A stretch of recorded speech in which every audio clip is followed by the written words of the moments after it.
আমি আর চাচু এখন এসেছি স্ট্রিট ফুড খেতে। তোমাদের একটা কাশ্মীরের স্ট্রিট ফুড দেখাবো, যেমন আমাদের ওখানে ফুচকা, মোমো এরকম ধরনের স্ট্রিট ফুড হয়। তো এখানে কেমন স্ট্রিট ফুড সেটা তোমাদের দেখাবো। আর একটা কথা, যারা হিন্দু ভাই বোন আমার প্রোফাইলে আছো, প্লিজ তারা ভিডিওটি স্কিপ করো, কারণ বুঝতেই পারছো। তো বাকি যারা আছে তারা দেখতে পারো, কোনো সমস্যা নেই।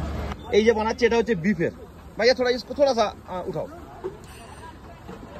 এই যে বিফ এরকম স্টিকে করে ম্যারিনেট করা থাকে পুরো সারাদিন।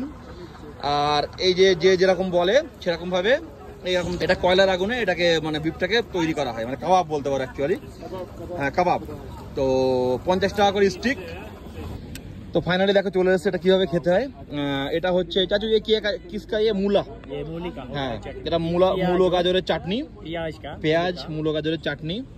আর এই যে স্টিক, আর এর সঙ্গে দেয় একটা করে লাবাসা বলে এটাকে, দেখো লাবাসা রুটি। তো এই রুটি দিয়ে এটা খেতে হবে, আর এই চাটনি দিয়ে। তো এইভাবে রুটিটা দিয়ে এই বিফের এই যে টুকরোটাকে এইভাবে ছিঁড়তে হয়, ছিঁড়ে আর এই যে চাটনি আছে এই চাটনিটা নিয়ে এটা